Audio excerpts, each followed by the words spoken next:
Good afternoon, everyone. Welcome to our special emergency board meeting of the Sunshine Coast Regional District.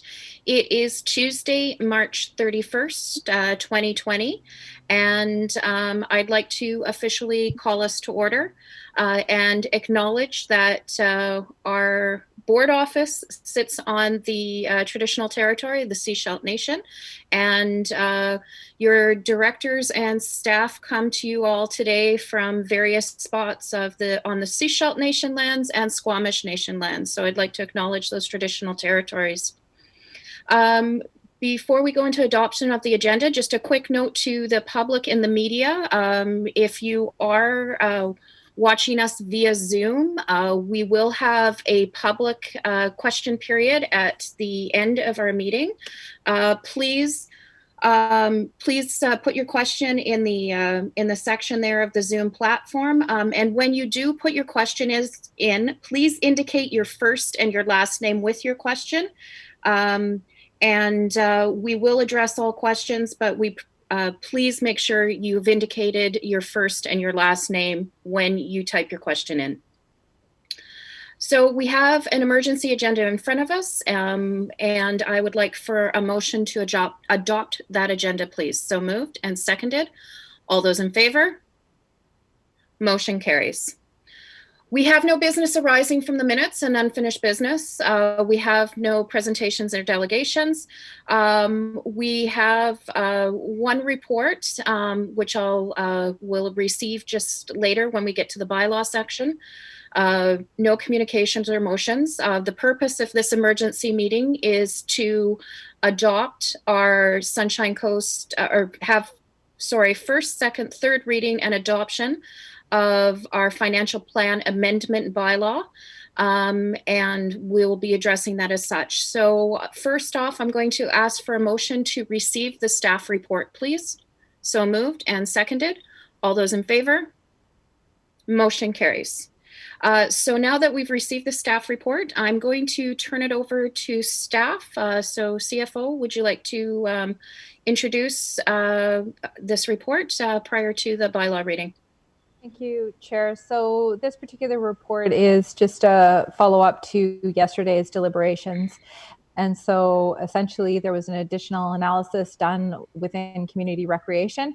And so staff have included a further reduction of $200,000 over what was included in yesterday's analysis towards the taxation. So all of those figures have been updated. So therefore the overall taxation has been reduced down from the 5.53 from yesterday to 4.70 for the adoption. So any questions the board may have? Staff are here to respond. Okay, wonderful. Thank you very much, CFO, and thank you for taking another look at it after yesterday's meeting. I have a speakers list started, so I'm going to start with Director Kroll from the town of Gibsons. Director Kroll.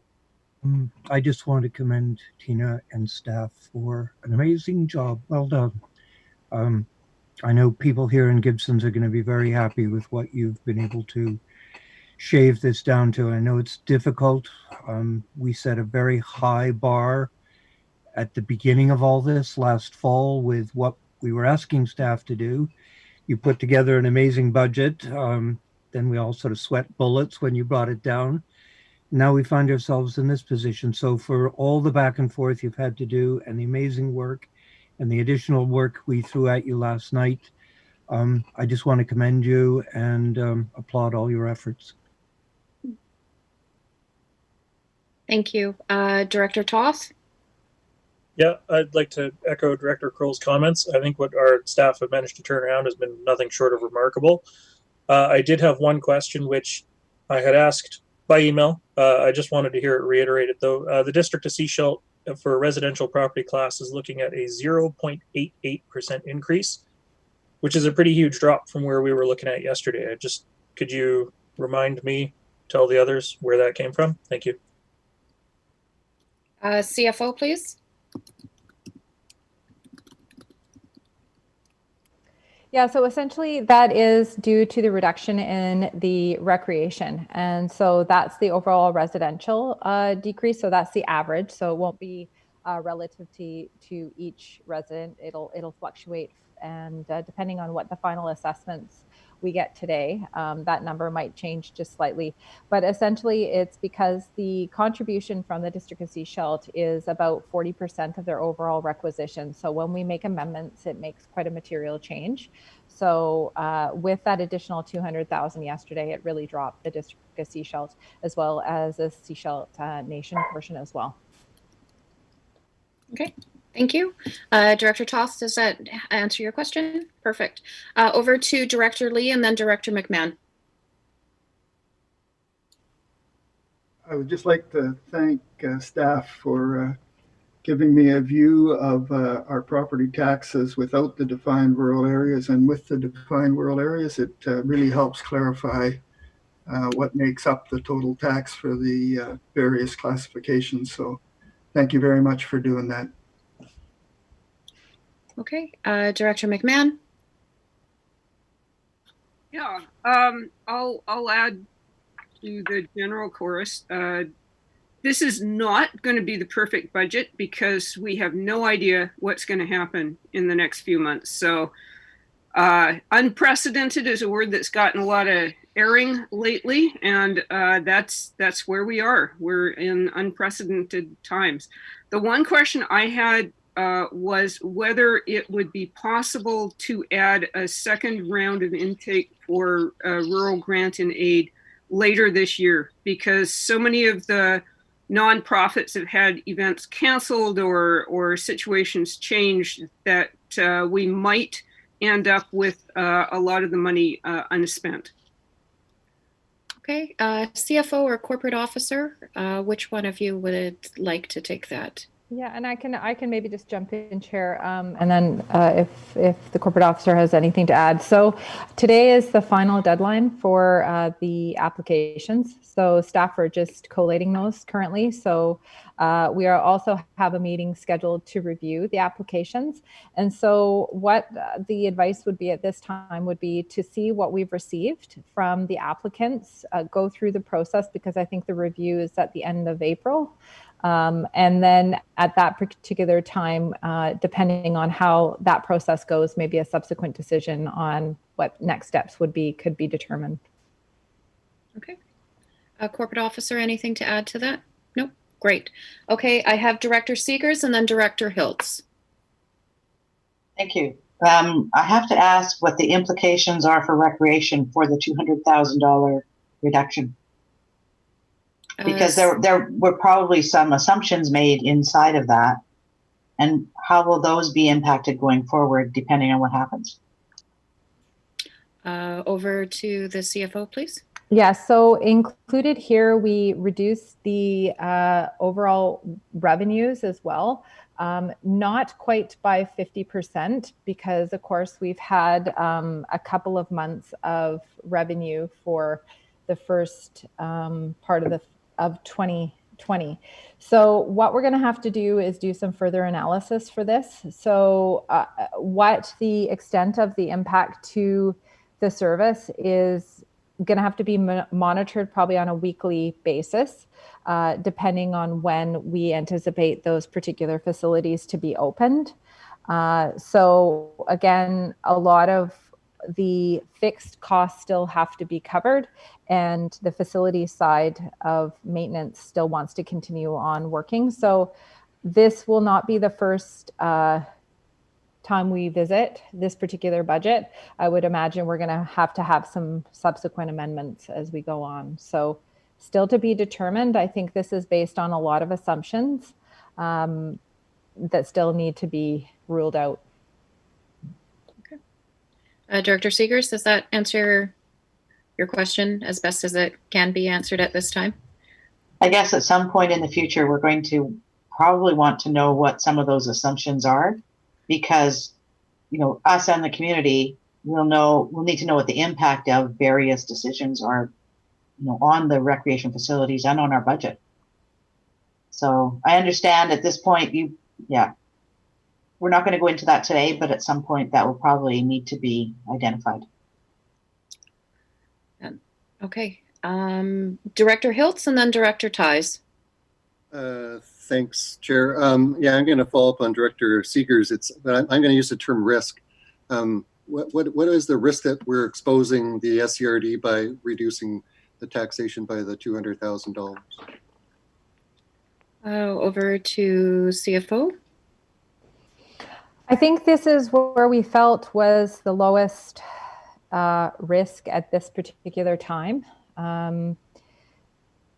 I think the biggest risk is if the facilities do not open for the all year, because then we might have to do some further reductions, especially because if the facilities are closed, we're not going to realize those revenues. So we have reduced the costs to make this reduction.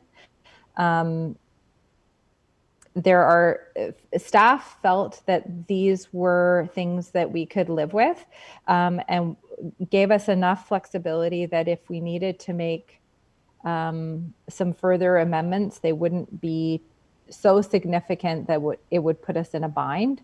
But having that said, don't have a crystal ball right now. I don't know if GM Hall has anything to add. GM Hall? Thank you, Chair. The $200,000 reduction is the optimistic realist approach, and as the CFO said, gives us flexibility to adapt either way. If we're optimistically in a position to reopen this year, but realistically not for quite some time. Thank you.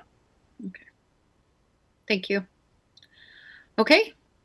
So I will go over to Director Ties, please, and then I have Director Kroll. Thank you. I felt obligated to speak up because I hadn't said anything yet. And I was the only one.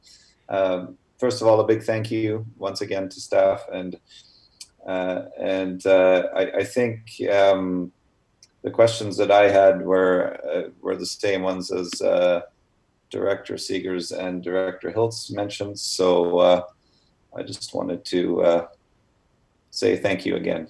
And that's it for me. Thanks. Okay, thank you, Director Ties. Over to Director Kroll. This would be for Tina. Is there a potential recovery revenue if the rec centers sort of maintain a service for the homeless people? I know there's been a question of making them available for washrooms and showers and things like that. Is there anything potentially through EOC that is recoverable? That is being explored right now. Okay. Okay. So that is the end of our speakers list. Are there any more comments from any of the directors or any more questions? Anything else from our senior leadership team? CAO, CFO, GMs, senior manager, corporate officer? No? I'm just, thank you. This is, it's been a very compressed timeline to do a lot of work for Tina and her team, but the entire senior leadership team, and just thank you so much for doing this. Use the word unprecedented, even though I'm starting to dislike that word. Unpredictable maybe is probably better, but thank you to the team. It's really appreciated. We know we put a pretty daunting task in front of you last week, and you've more than risen admirably to it. And just thank you so much on behalf of not just the directors and the board, but the community in doing this. And we really appreciate it. So we are going to go to the bylaw reading unless I see any other questions. Otherwise, you'll have to leave your questions for during the motions, during the bylaw. We have first, second, third reading and adoption scheduled for this meeting. The voting is listed as follows in your agenda package. All directors, it is a weighted vote. Area A for 2, B for 2, D 2, E2, F2. Reminds me of Battleship. And Seashelt gets a total of 6 votes, Gibson's 3, and the Seashelt Indian Government District gets 1. So I will ask for motion for first reading of Sunshine Coast Regional District Financial Plan Amendment Bylaw number 724.1 2020. So move first reading and seconded. All those in favor? Motion carries. Were there any opposed? Okay. May I have a motion for second reading of Sunshine Coast Regional District Financial Plan Amendment Bylaw number 724.1 2020. So move second reading and seconded. All those in favor? Opposed? Motion carries. And for third reading of Sunshine Coast Regional District Financial Plan Amendment Bylaw number 724.1 2020. So move third reading. So moved and seconded. All those in favor? Opposed? Motion carries. And may I have a motion for adoption of Sunshine Coast Regional District Financial Plan Amendment Bylaw number 724.1 2020. So move adoption. So moved and seconded. Any further comments or questions at this time? Seeing none, I'll call the question. All those in favor? Opposed? None opposed? Motion carries. And that's adoption. So once again, thank you all. Thank you so much to the team for all of the work that's been completed on this. And hopefully you can get some sleep in the days ahead before the next round of the before all of the TAC requisitions have to go out. So we have no director's reports, no new business, no in camera. So we are going to adjourn and then we will go to questions from the public. So we'll stay online for a couple of minutes just to make sure the public has a chance, public and media has a chance to type their questions in there. So may I have a motion to adjourn, please? So moved, seconded. All those in favor? Motion carries. And over to our fabulous IT staff that is standing by in the Zoom chat room next door, as it were. Good afternoon, everyone. I'm just waiting for any questions from the gallery. Excellent. Hopefully the gallery will put their first and last names rather than X1 this time.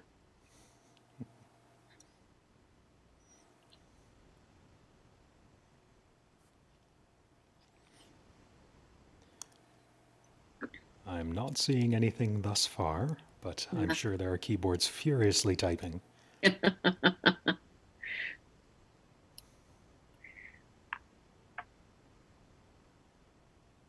First call for submissions from the gallery.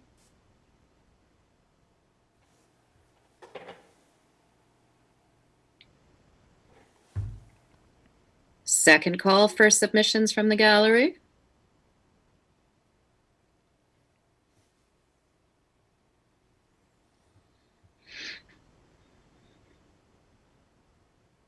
Oh, there's a question. There's a couple questions. So Director McMahon, are we keeping Dean busy enough?